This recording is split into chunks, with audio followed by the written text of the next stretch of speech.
It's 100 degrees at midnight. You're sweating. You're suffocating. You have to open the window to breathe. But in the summer of 1985, opening your window didn't let the air in. It let the devil in. Los Angeles, 1985. The city of dreams was in the grip of a historic heat wave. The heat was relentless. It stuck to your skin. It made the air heavy. In the working-class suburbs, places like Whittier and Diamond Bar, air conditioning was a luxury most didn't have. So, the city made a collective choice. To get any sleep at all, thousands of families left their windows open and their screen doors unlocked, trusting that the mesh screen was enough to keep the outside world at bay. They didn't know that something else was moving through that heat. A drifter. A shadow. A man who didn't look at a house and see a home. He saw a hunting ground. While the city tried to sleep, a monster was climbing through the windows. And for the first time in history, no one, not the police, not the press, and not the public, could predict who would die next. To understand the horror of the night stalker, you first have to understand the heat. It is August 1985 in Los Angeles. The city is caught in a meteorological vice grip. It isn't just hot, it is suffocating. The temperatures are hovering in the high 90s and triple digits, refusing to drop, even after the sun dips below the horizon. The air is thick, heavy, and stagnant. In the wealthy enclaves of Beverly Hills or Bel Air, the hum of central air conditioning provides a barrier against the climate. But in the sprawling suburbs of the San Gabriel Valley and places like Diamond Bar, Arcadia, and Whittier, the reality is different. These are working-class homes. Most don't have a sea. To survive the night, to get even a few hours of fitful sleep, families have to make a choice. They have to open their windows. They have to unlock their screen doors to let the cross breeze in. For decades, this was the rhythm of summer in Southern California. The open window was a sign of trust. It was a symbol of the suburban dream, a belief that you were safe in your own neighborhood, that the only thing coming through that mesh screen was the night air and the sound of crickets. But in the summer of 1985, that trust was weaponized. While the city lay sweating in the dark, tossing and turning in damp sheets, a predator was watching. He wasn't waiting for a mistake. He was waiting for the inevitable. He knew that the heat was his ally. He knew that eventually you would have to open the window. And when you did, the barrier between your safe, domestic life and absolute evil would vanish. The heat wave didn't just make people uncomfortable. It made them vulnerable. It turned every home into a potential trap, and every open window into an invitation. Before the panic, there was confusion. The terror didn't arrive all at once with a headline. It crept in slowly, like a fog. In the spring and early summer, scattered reports began to hit police desks across different jurisdictions. A burglary in one district, a brutal assault in another, a murder that seemed too vicious to be a robbery, yet too disorganized to be a hit. At first, law enforcement was blinded by the chaos. Los Angeles is a massive sprawl, a patchwork of different police departments and sheriff's jurisdictions that, in 1985, didn't always talk to each other efficiently. The killer exploited this fragmentation perfectly. He was a ghost moving between the cracks of the system. One night, he would strike in a quiet retirement community. The next, he was miles away in a bustling residential block. The early victims were often the most vulnerable elderly women living alone, defenseless and trusting. These were crimes of shocking brutality, but they were initially written off as isolated incidents or burglaries gone wrong. But they weren't burglaries. A burglar wants your television. This intruder wanted your fear. He would linger in the homes, eating food from the fridge, watching his victims sleep before waking them up to a nightmare. Police were looking for a thief, or perhaps a rapist. They didn't realize yet that they were dealing with a new breed of offender entirely. The tragedy of Chapter 2 is the silence. The city was bleeding, but it didn't know it was under attack yet. Neighbors waved to each other, children played on the lawns, and people went to work, completely unaware that a serial predator was already walking among them, testing locks, peering through fences, and escalating his violence with every successful escape. The monster was already in the house, but the lights hadn't been turned on yet. In the history of criminal profiling, serial killers almost always follow a pattern. They have a type. Ted Bundy hunted young women with long hair. John Wayne Gacy preyed on young men. This pattern allows detectives to build a profile, to predict where the killer might strike or who he might target next. It gives the public a strange, dark comfort. I don't fit the profile. I am safe. Richard Ramirez shattered that comfort. He destroyed the rulebook. As the summer intensified, the attacks became a macabre game of Russian roulette. There was no type. One night, he would attack a 79-year-old woman. The next, a 20-year-old student. Then, a middle-aged couple. He killed men. He killed women. He attacked children. He struck in Asian communities, Hispanic neighborhoods, and white suburbs. This randomness was a psychological weapon more potent than any gun. It meant that no one was safe. You couldn't reassure yourself that you were the wrong age or the wrong gender. The only criteria for becoming a victim was simply being home when he walked by. This unpredictability sent the detectives spiraling. How do you catch a man whose only motive is chaos? The Valley Intruder, as he was initially called, seemed to be everywhere and nowhere at once. He was attacking with guns, knives, tire irons, and hammers. He was stealing cars and abandoning them, jumping from one location to another with a manic energy that defied logic. The city began to realize that this wasn't a crime wave. It was a force of nature. It was as if the heat itself had manifested into a physical form, striking blindly and without mercy. The fear wasn't focused. It was total. Every demographic, every neighborhood, every citizen felt the crosshairs on their back. If the randomness terrified the public, the details of the crime scenes terrified the police. As detectives walked into these suburban homes, they weren't just stepping into murder scenes. They were stepping into makeshift temples of sadism. Survivors began to whisper about the things the intruder said.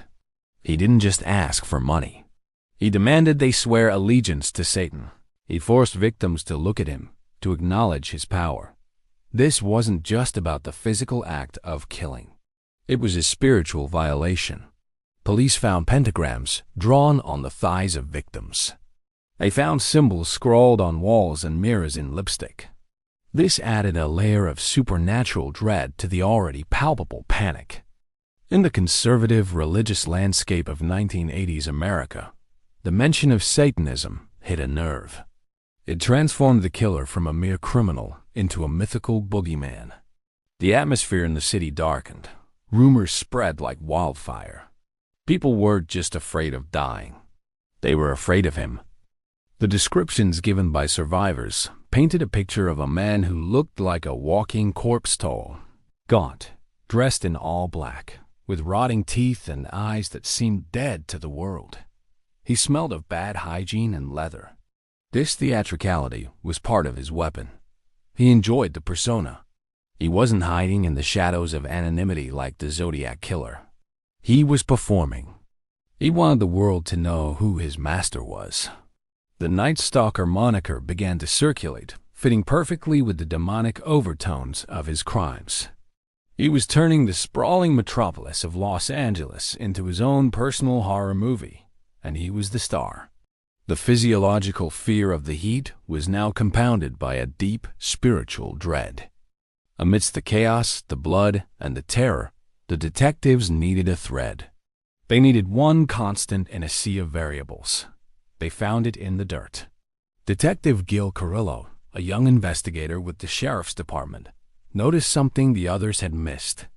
Amidst the carnage of the crime scenes, outside a window, in a flower bed, or stamped in blood, was a recurring symbol. Not a pentagram, but a shoe print. It was a distinct tread pattern, an Avocet sneaker. This wasn't a common shoe. It was a specific brand, a specific size. In a city of millions, this shoe print became the only reliable fingerprint of the ghost. While the killer changed his weapons, his victims, and his locations, he didn't change his shoes. It was a singular mistake in a spree of otherwise chaotic violence. The investigation into the shoe became a desperate race. Detectives discovered that this specific model of Avia sneaker was incredibly rare. Only a handful had been shipped to the Los Angeles area. It was a needle in a haystack, but it was a needle that pointed in a specific direction. This chapter of the story highlights the grueling, unglamorous police work that happens behind the headlines. While the media whipped up a frenzy about Satanism, exhausted detectives were staring at the ground, measuring tread depths, praying for a match.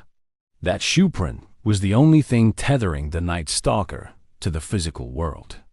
It proved he wasn't a demon who could float through walls. He was a man. He had mass. He walked on the ground. And if he walked, he could be tracked. Dead men tell no tales, but Richard Ramirez left witnesses. In his arrogance, or perhaps his carelessness, he left survivors behind. And these survivors became the architects of his downfall. This chapter belongs to them. It belongs to the women and men who stared death in the face and lived to speak about it. Their testimony provided the texture of the terror. They didn't just give physical descriptions. They described the feeling of his presence. One survivor described the way he moved silent, like a cat. Another described his voice calm, almost monotonous, even while threatening the most vile acts. They spoke of the smell of stale cigarettes and unwashed clothes that lingered in the room long after he had gone. The most critical moment came from a survivor who managed to catch a glimpse of his vehicle, a beat-up old Toyota. Another noted his distinct, jagged teeth. These fragments of memory were pieced together by sketch artists to create the face of the monster. But the bravery of these survivors cannot be overstated. In 1985, there was no guarantee he wouldn't come back. Testifying, talking to the police, identifying a mugshot, these were acts of immense courage. They were terrified. They were traumatized, but they refused to let the silence win. Their voices cut through the fear, transforming the unknown subject into a tangible suspect. They took the power away from the Satan narrative and gave it back to the pursuit of justice. By mid-August, the psychological dam broke. Los Angeles was a city under siege. The lifestyle of Southern California, the backyard barbecues, the evening jogs, the open doors evaporated overnight. The atmosphere in the city was electric with paranoia. Hardware stores sold out of deadbolts, window locks, and sliding glass door stoppers. You couldn't find a can of mace in the entire county. Gun sales skyrocketed by 400%. People who had never held a weapon in their lives were sleeping with revolvers on their nightstands. Neighborhood watch groups, which had previously been social clubs, turned into militias.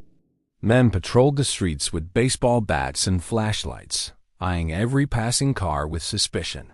The trust between neighbors dissolved. Every stranger was a potential threat. If you saw a car driving too slowly, you called the police. If you heard a noise in your backyard, you didn't check it. You locked the bedroom door and dialed 911. The heat wave continued, unrelenting, but now the windows stayed shut. Families chose to sweat in stifling 90-degree bedrooms rather than risk the alternative. The sound of the city changed. The music and laughter of summer nights were replaced by the sounds of clicking locks, sliding bolts, and the nervous barking of dogs. It was a collective trauma. An entire population of millions was modifying its behavior based on the actions of one man. The Night Stalker had achieved his goal. He was in everyone's head. He was the shadow in the corner of the room. He was the reason you checked the closet twice. The breakthrough finally came. It came from the tip of a finger. After months of chasing ghosts, the police got a hit. A fingerprint found on a stolen car, a car the killer had abandoned, was run through the newly digitized state database. It was a long shot, new technology for the time, but it worked. The computer spit out a name, Richard Ramirez, a drifter from El Paso, Texas, with a rap sheet of petty crimes and traffic violations. Suddenly, the monster had a name. The police made a critical, high-stakes decision. They knew Ramirez was likely still in the city. They could try to quietly track him, or they could burn his world down. They chose the latter. They released his mugshot to every television station and newspaper in California. On the morning of August 31st, 1985, Richard Ramirez's face was on the front page of every paper. He was the lead story on every news channel. The Night Stalker was no longer a faceless demon. He was a scrawny 25-year-old man with bad skin and wild eyes. This was the turning point. The hunters became the hunted. Ramirez, returning from a brief trip to Arizona, was completely unaware that his anonymity was gone. He walked off a Greyhound bus in downtown Los Angeles, thinking he was still an invisible predator. He walked into a convenience store to buy a soda, glanced at the newspaper rack, and saw his own eyes staring back at him. The headline screamed, "Night Stalker." The panic that he had inflicted on the city was about to be reflected back onto him tenfold. The net had not just tightened, it had closed. What happened next is one of the most cinematic moments in true crime history. It wasn't the SWAT team that took down the Night Stalker. It wasn't a detective with a badge. It was the people of East Los Angeles. Ramirez, realizing he had been identified, panicked. He ran. He tried to carjack a woman, but she fought back. He ran across the street, desperate, sweaty, and terrified. He tried to steal another car, but the neighbors heard the commotion. This wasn't a wealthy suburb where people hid behind gates. This was a tough, tight-knit community. When they saw a man attacking their neighbors, they didn't call the police and wait. They reacted. They chased him down the street. Ramirez, the man who had terrorized millions, was suddenly sprinting for his life, pursued by a furious mob. A neighbor struck him with a metal bar. Another tackled him. They swarmed him, beating him into the pavement. By the time the police arrived, Ramirez wasn't being arrested. He was being rescued. The crowd was ready to tear him apart. The fear that had gripped the city for months instantly transmuted into rage. The Satan of the suburbs was reduced to a bloody, pathetic figure, cowering on the asphalt, begging the police for protection from the citizens he had hunted. The heatwave broke that day. The reign of terror didn't end with a gavel bang or a prison door closing. It ended on a hot street in East LA, with the community reclaiming their safety with their own hands. The trial was a circus. Ramirez played his part to the bitter end, drawing pentagrams on his hands, snarling at the jury, and declaring his allegiance to evil. He was sentenced to death, engaging in a long, bizarre tenure on death row, where he actually received love letters and married a groupie. But the true ending of this story isn't about him. It's about what he left behind. Richard Ramirez changed Los Angeles forever. Before 1985, there was a sense of casual openness in Californian culture. After 1985, the doors stayed locked. Alarm system companies saw their business quadruple and never go down. The era of the open window summer was over. The psychological scar tissue remains. Ask anyone who lived in LA during that summer, and they will tell you exactly where they were. They will tell you about the heat. They will tell you about the fear. They will tell you how they checked the back seat of their car before getting in. Ramirez died in prison of lymphoma in 2013, a mundane death for a man who tried to be a myth. But the atmosphere he created, that specific, suffocating blend of heat and horror lingers. He taught a generation that safety is an illusion, and that sometimes the most terrifying thing isn't the dark. It's what's waiting for you to turn on the light. The summer of 1985 is long gone. The temperature has dropped. The headlines have faded. But Richard Ramirez taught us a lesson that we can never unlearn. He taught us that safety is just an illusion, a fragile agreement we make with the world that can be broken by a single loose screen.